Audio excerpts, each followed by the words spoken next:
Alanyalı kulağıma yakıp dur. Adalattır ecemzanın hudüsü. Diriliğin keni olup akıp dur. Himayettır ecemzanın hudüsü. Her sözünle cemleniptir münmani.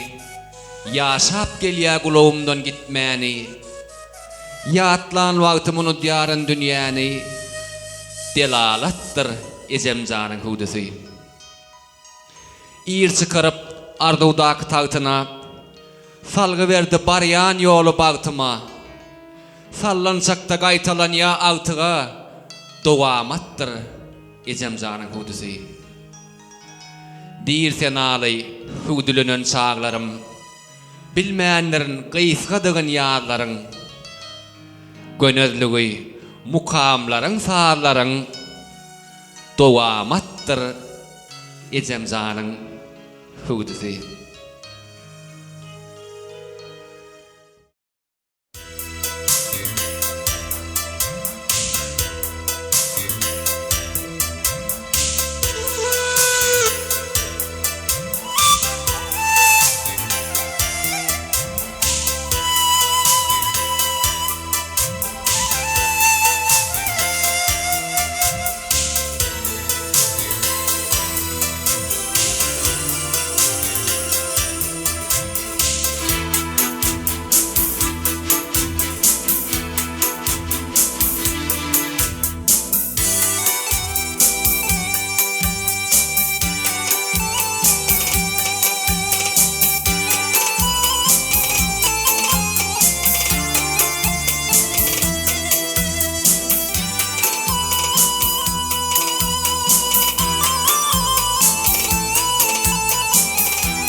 Ağlan vaktim aktif berip düşünde aktifin emdirene canecem delmi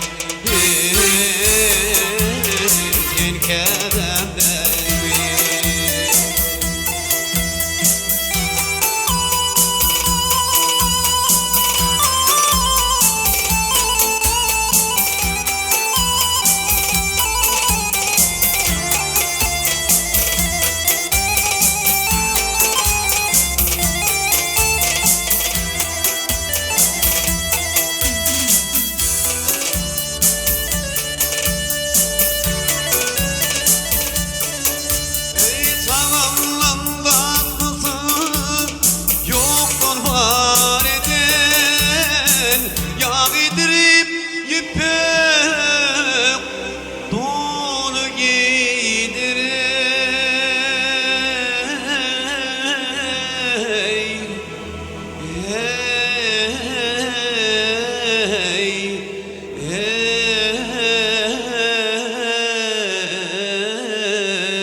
Kakamama baba didiren akidin emdirene canecem delmi dilkebem delmi.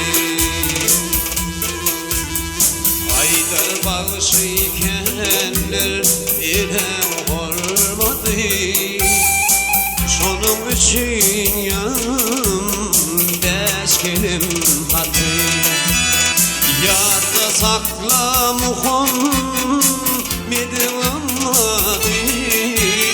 Ahtedin imdene cane cemdel mi?